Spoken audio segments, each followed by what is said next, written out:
മഴ ശക്തമായതോടെ കുണ്ടറ കൊറ്റങ്കര ഗ്രാമപഞ്ചായത്തിലെ വിവിധ ഭാഗങ്ങളിൽ വീടുകളിൽ വെള്ളം കയറി. നിരവധി ആളുകളെ ദുരിതാശ്വാസ ക്യാമ്പുകളിലേക്ക് മാറ്റിപ്പാർപ്പിച്ചു.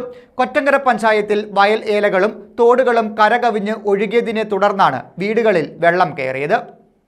മഴ ശക്തമായതോടെയാണ് കുണ്ടറ കൊറ്റങ്കര ഗ്രാമപഞ്ചായത്തിലെ വിവിധ ഭാഗങ്ങളിൽ വീടുകളിൽ വെള്ളം കയറിയത്. നിരവധി ആളുകളെ ദുരിതാശ്വാസ ക്യാമ്പിലേക്ക് മാറ്റിപ്പാർപ്പിച്ചു. കൊറ്റങ്കര പഞ്ചായത്തിൽ വയലേലകളും തോടുകളും കരകവിഞ്ഞ് ഒഴുകിയതിനെ തുടർന്നാണ് വീടുകളിൽ വെള്ളം കയറിയത്.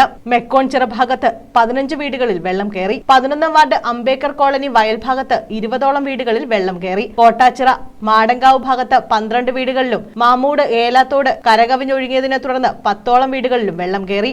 ആമക്കൂട് ഭാഗത്ത് 30 കുടുംബങ്ങളിലും 14 വാർഡ് പേരൂർ വയൽ ഭാഗത്ത് 50 കുടുംബങ്ങളും വെള്ളക്കെട്ടിലായി. പേരൂർ ഗോപികാസദനം LPS, പേരൂർ മീനാക്ഷി വിലാസം LPS എന്നിവിടങ്ങളിൽ ദുരിതാശ്വാസ ക്യാമ്പ് ആരംഭിച്ചു. നിരവധി ആളുകളെയാണ് ക്യാമ്പിലേക്ക് മാറ്റിയത്. News bureau, Kundara.